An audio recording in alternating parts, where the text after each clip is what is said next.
In this course, I will teach you the practical aspects of using different tools in different ways to communicate better.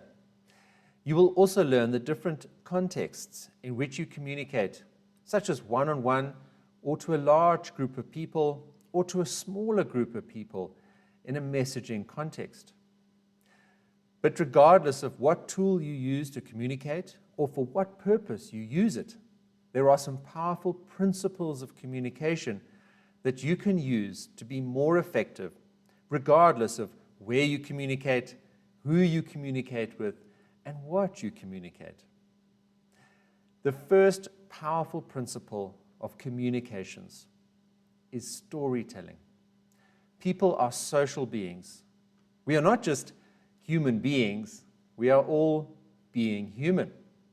And being human is about actively creating and participating in the stories that go on around us. Now, our brains learn more when we experience something, not just when we receive a fact or a piece of information independently of anything else. So, whether you are communicating in 140 characters, in an article, a book, an email, a Facebook post, or even an image, always think about how you can add a story aspect to it. Try and position your communication in a way that has a character, an intention, and some conflict. And this is the general pattern of the hero's quest, a very common storytelling pattern for many Hollywood movies, especially superheroes. And if possible, try and bring the person that you're communicating to into the story. This will make it real for them, and then use the story to get across the information in your message. This will mean the person experiences the information rather than just receiving it and having to file it in their brain. They will retain the information much better if there's a story associated with it. People won't remember what you tell them or how you tell them. They will remember how you make them feel. Stories tap into emotions, so always try and use stories in your communication. The other two principles of effective communication are clarity and brevity. And these really do just go together. And simply put, just keep your message short and clear. A friend of mine always used to say, be brief, be clear, and be gone. There, you see, I told you a story to get that message across. So, if you're writing your communication, whatever words or text are in your message, be brutal about how many words you really need and which words to choose to make your message as clear as possible. Good thinking tends to generate lots of ideas. And if we get those down on paper, then we have lots of words and content to work with. And that's when you start cutting back and discarding everything that doesn't help you tell the story and get your message across as quickly and clearly as possible. In the course, we look at different ways of communicating, and this principle will apply slightly differently. Like, for example, Twitter limits your message to a certain number of characters.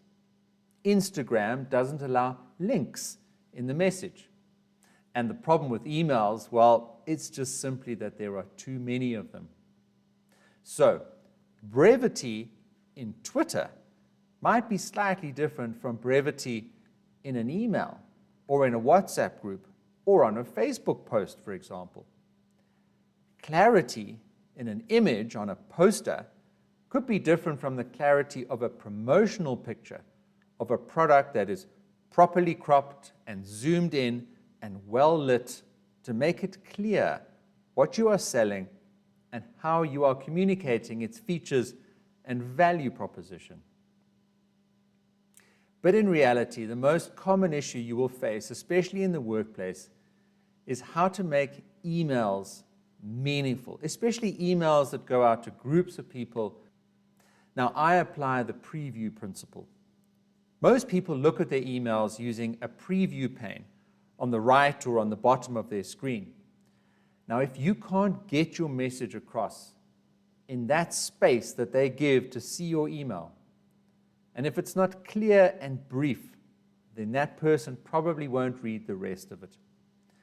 In my writing course, I teach about how to remove words that clutter sentences by sticking to real nouns for subjects and doing or action words for verbs.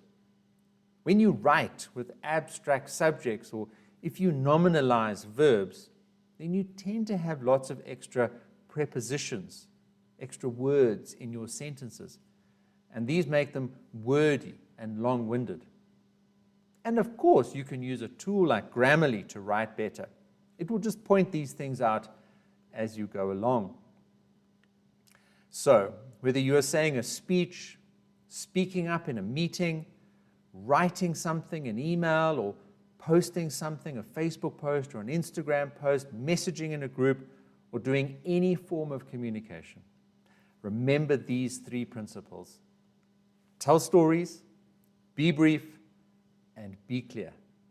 And now, I'll be gone.